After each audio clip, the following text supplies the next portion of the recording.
Bagi teman-teman yang belum pandai, belum paham atau belum bisa mengaduk semen, begini cara dan triknya teman-teman. Pertama-tama teman-teman siapkan dulu pasirnya. Kedua, siapkan semennya. Ketiga, siapkan batunya jika menggunakan batu. Dan yang keempat, siapkan airnya. Kemudian kita sukat atau kita takar pasirnya, batunya, dan juga semennya. Standar takaran atau ukurannya kita sesuaikan untuk apa kita gunakan adukan tersebut. Nah, kalau yang aku aduk ini aku gunakan untuk tapak pondasi ya teman-teman, cor beton ini.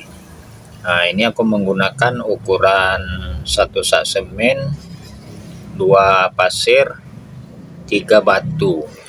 1 sak semen ini setelah aku cek, aku sukat dengan menggunakan angkong yang aku pakai ini. Ternyata dia tidak penuh teman-teman, tidak penuh. Satu angkong ini bersisa sekitar 3 jari dari bibir angkong.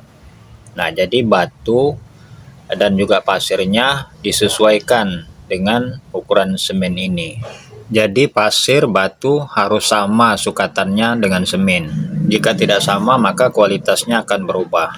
Jika teman-teman tidak menggunakan batu, teman-teman bisa mengaduknya dengan takaran 1 semen, 2 pasir, atau 3 pasir, atau 4 pasir, bahkan 6 atau 7, tergantung digunakan untuk apa adukan teman-teman tersebut. Ketika teman-teman melakukan sukatan atau takaran yang pas, maka akan banyak terjadi penghematan dan hasil adukan kita juga berkualitas. Bila teman-teman menggunakan ukuran yang seragam, misalnya 1-2 saja atau 1-3 saja, maksudnya 1 semen 2 pasir atau 1 semen 3 pasir, itu banyak sekali terjadi kerugian teman-teman, terjadi pemborosan. Sebagai contoh, misalnya teman-teman menyemen lantai atau mengecor lantai, sedangkan lantai tersebut menggunakan pasir timbun, batu timbun, tanah timbun, atau menggunakan timbunan lainnya. Ketika mengaduk semen, teman-teman menggunakan 2 pasir, padahal mungkin di lantai tersebut bisa menggunakan 3 pasir ataupun 4 pasir. Coba teman-teman hitung berapa itu terjadi pemborosan dan kerugian semennya. Bayangkan jika lokasi yang teman-teman semen atau cor itu cukup luas. Coba teman-teman hitung berapa banyak semen yang habis. Misalnya lokasi yang ingin disemen itu cukup menggunakan 10 sak semen.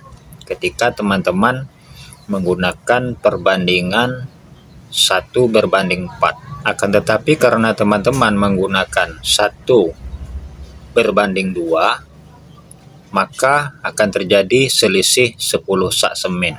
Artinya terjadi pemborosan sebanyak 10 sak semen.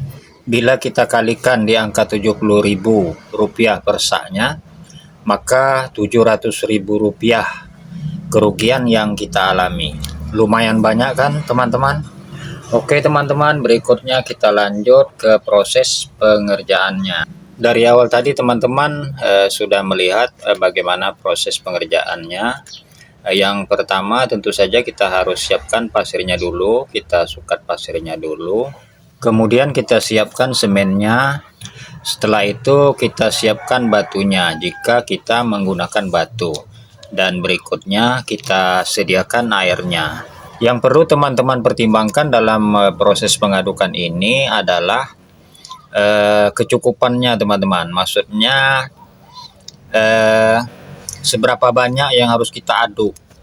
Itu harus pas kita pertimbangkan teman-teman. Karena kalau berlebih, semen yang kita aduk ini berlebih, itu bisa jadi semen kita itu terbuang teman-teman, tidak terpakai. Tapi kalau teman-teman punya cadangan lain pemakaiannya tidak masalah.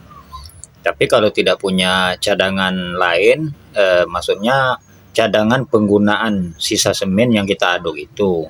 Nah, kalau misalnya punya cadangan di semen ke tempat lain, artinya tidak terbuang, ya tidak masalah.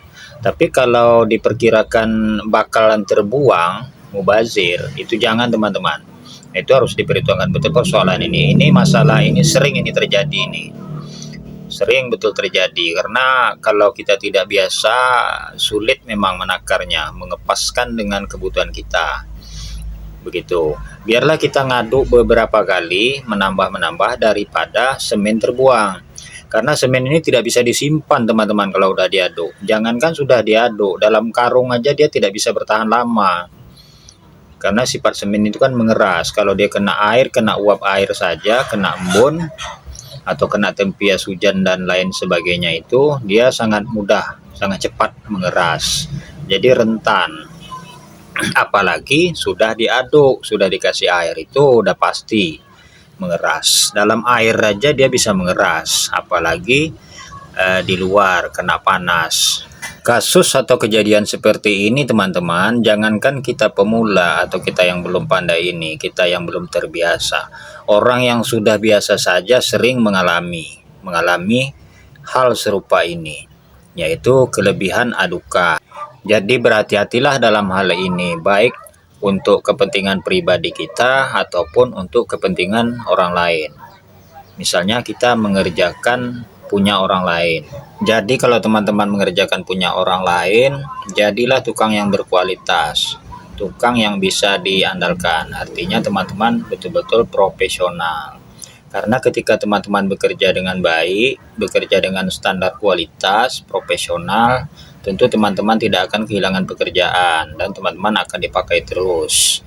Akan tetapi kalau teman-teman mengabaikan kualitas, mengabaikan profesionalitas, teman-teman bekerja kurang baik, tentu saja pelanggan-pelanggan atau orang lain enggan untuk menggunakan kemampuan teman-teman. Nah, ketika terjadi demikian, yang sulit tentu teman-teman sendiri.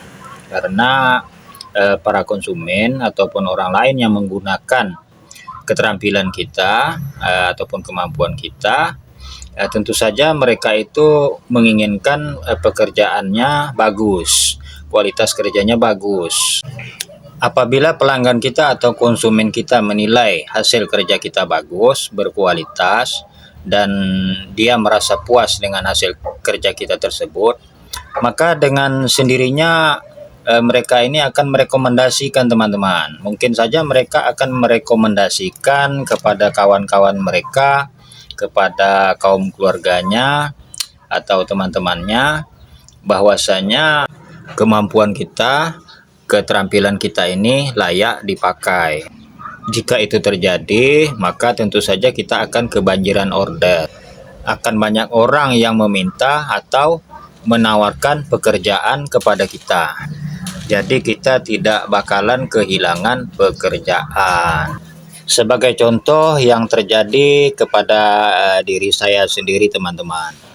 Nah, awal mula saya sampai belajar atau bisa bertukang seperti ini, itu akibat dari ketidakpuasan. Karena udah beberapa kali saya merasa kecewa. Jadi akhirnya saya mempelajari, saya belajar, saya coba, saya lakukan sendiri. Dan ternyata bertukang itu atau pekerjaan seperti ini tidaklah terlalu sulit. Yang penting kita punya kemauan, kita mau belajar. Siapa saja yang punya kemauan, mau belajar dan bersungguh-sungguh pasti bisa. Karena tidak ada yang tak mungkin, mustahil dan tak bisa. Semua bisa. Kamu juga pasti bisa.